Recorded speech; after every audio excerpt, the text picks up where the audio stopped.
here we are in our desolate survival world that we will attempt to beautify and green up and survive. So, let's quickly go see what we got going on in our quest book here. We have what the world came to be. Let's try punching things. This desolate world seems littered with these dead trees and these gray boulders of slate. You think you may be able to salvage some material from them with your bare hands. On closer inspection, the small stumpy dead trees seem to have been burnt to charcoal. So we need to go get some dead wood, some charcoal, and some flint. And there just happens to be a whole bunch around. Some charred logs, some dead wood, some lava. That's very, very helpful. And a bit of slate right here.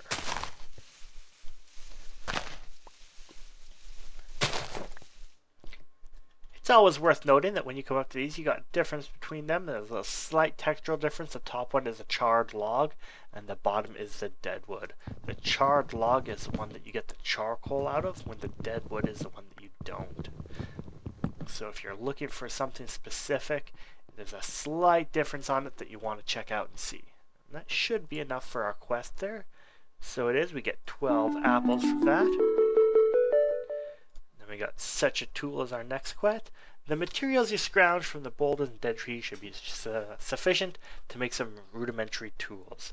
So we need some tool rods, some wooden bindings, some flint axe heads, pickaxe head, and shovel heads. Let's see what we got going on here.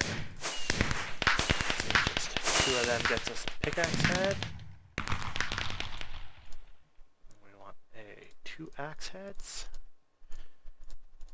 2 axe heads, and I believe a shovel head.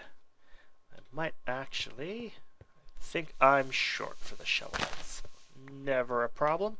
There's lots of flint around. Okay, so the sticks, we want 4 tool rods, just like that. And a binding. And a binding.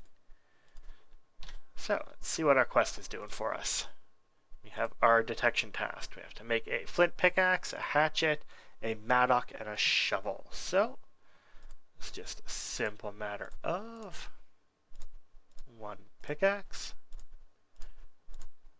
1 shovel, 1 mattock, and 1 hatchet. Here we go. And our reward is our flint stone blade, and I think we're going to take the wide guard. So, next we have grasping at straws. On closer inspection, some small amounts of grass, though dead, still remain in the wasteland. Maybe you'll be able to find some seeds or other useful materials among the dead, dry strands. So all this takes here is finding these dead strands, just punching all the dead leaves. And this will take a little bit of time. Let's see what our other quest says. This one here we have to earthly possessions. With a bit of dirt you can grow stuff, and with a bit of stone you can build stuff. What more do you want? So we got to find 32 dirt and 32 cobblestone. So while we were out, we found something great. You should always be looking for this when you're out exploring. It's this straw man, and I believe it's from Witchcraft.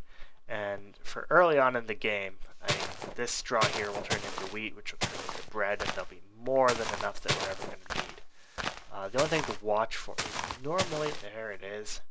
There's a spawner down there, but you just break that with an axe, your pickaxe. Or you can throw a torch on it and come back later and use it. You can use it for a mob farm or something if you really wanted to.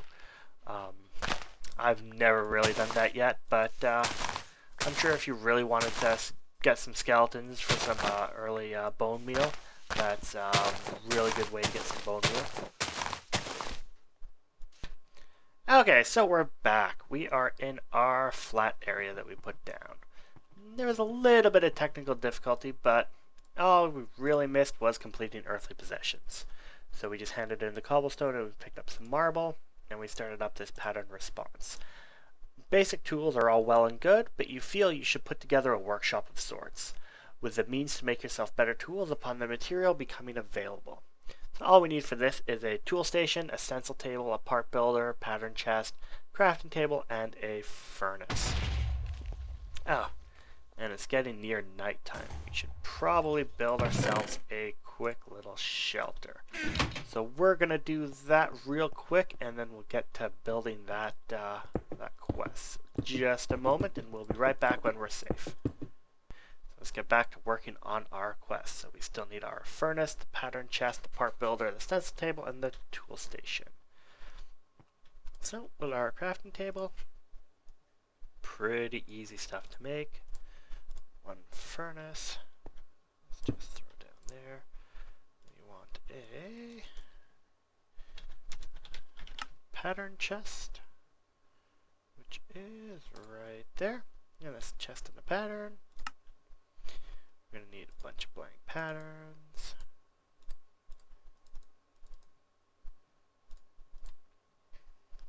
We're going to need some chests. We're going to need a lot of everything. Hopefully I got enough dead wood. There's our pattern chest. There is our tool station. So we want a part builder and a stencil. And a stencil table, which is a plank and a pattern. The plank's a little harder to get because we haven't really cut any trees down yet, but with this dead wood here, we just end up with 6 slabs and then 1 plank. So just like that, we've got everything we need for our stencil table.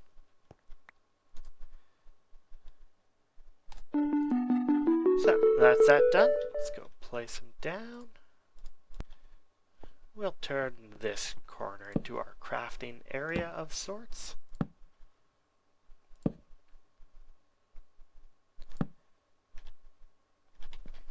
And we got our full guard pattern to go in the pattern chest, and a bunch of other ones that can just go on the stencil table. We're going to need eventually the tool rod, the binding, the pickaxe, and the shovel head. And we'll just put them all in there for good keeping. And later on, when we need more, we'll have more. So what's next on our list of quests? It is grasping at straws. We have everything we need for this. We get potato seeds, carrot seeds, and wheat seeds.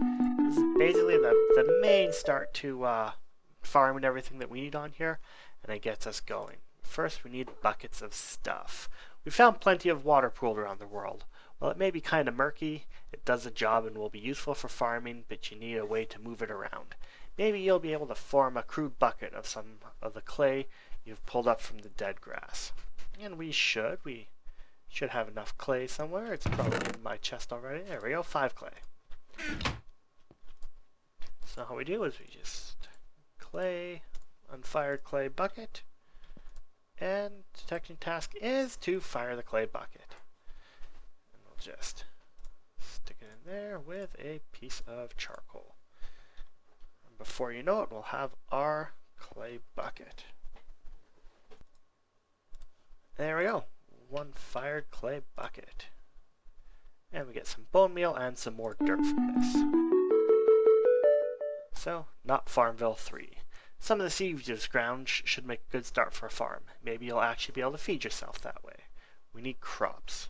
Crops is one of those things where it's everything that you need in this mod pack. They're real easy to make. You just take sticks and you put them in 4 and you get crops. And we're just going to make all of them because we're just going to use them. It takes 1 to grow an item and 2 to crossbreed it. But once the sun's out, we'll break out of here and we'll see what's going on outside and set an area up to farm with. Here we are. We have ourselves a 4 4x4 fields. You can use any size you want, 2x2, 4x4, 3x3.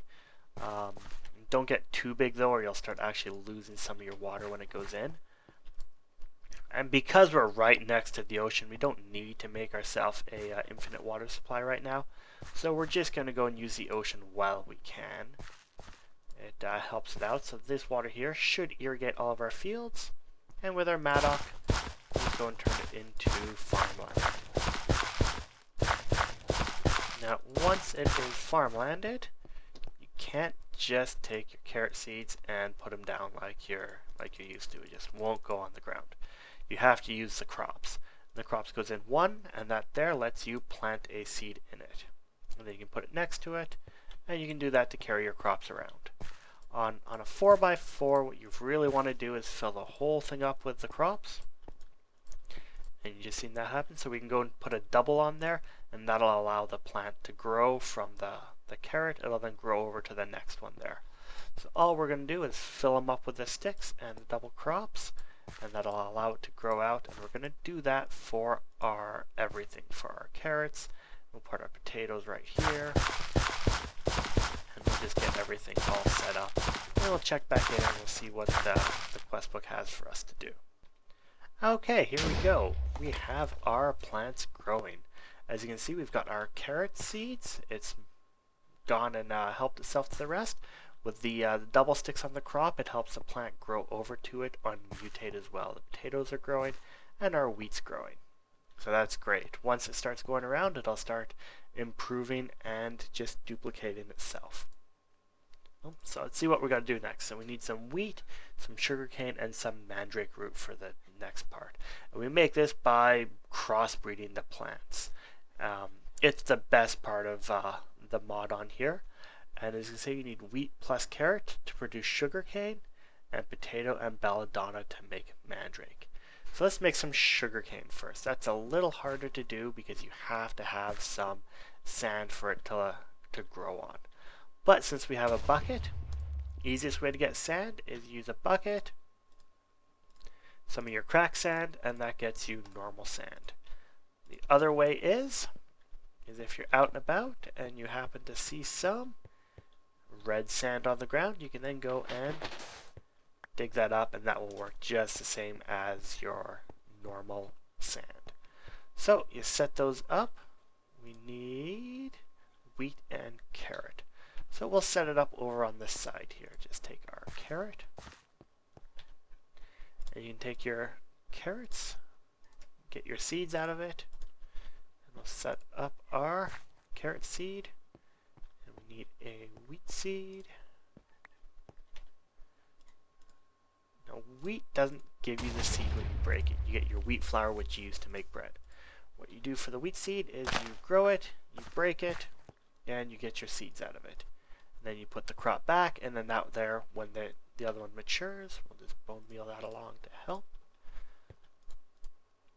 It'll then spill over and grow back into it, and then you can break it over to get it. So we'll place down our wheat seed. And we need to dig this up. Because we have to put our sand down there. And we crossbreed it. Now it'll only crossbreed when, just like growing, the crops and the carrots need to be fully grown for it to start crossbreeding. So we'll set up for the mandrake root as well, and we'll see you guys in a minute. One of the best ways to crossbreed is on a 2x2, as we got here. We put one in there, and then the other side we'll put our potato seed, and then when they mature up, the ones on the other side will hopefully be what we're looking for. In this case, it'll be mandrake. And as over here, we can see that our sugarcane has started to take already. So we've got our wheat going, and our carrots gone, and our sugarcane. And once the sugarcane's up, we can go and take that around and put it on more sand and get more sugarcane. And here we are. We have our sugarcane and we have our mandrake all ready to go. So we'll just harvest that, and we'll harvest the mandrake. And sure enough, the mandrake guy is out. So we'll annoyingly kill him. There we go. We're going to get our 16 bone meal. There we go. So we're going to leave it off here. Between episodes, I'm going to work on our base and just growing the crops out. I will see you guys next time for episode 2. Thanks.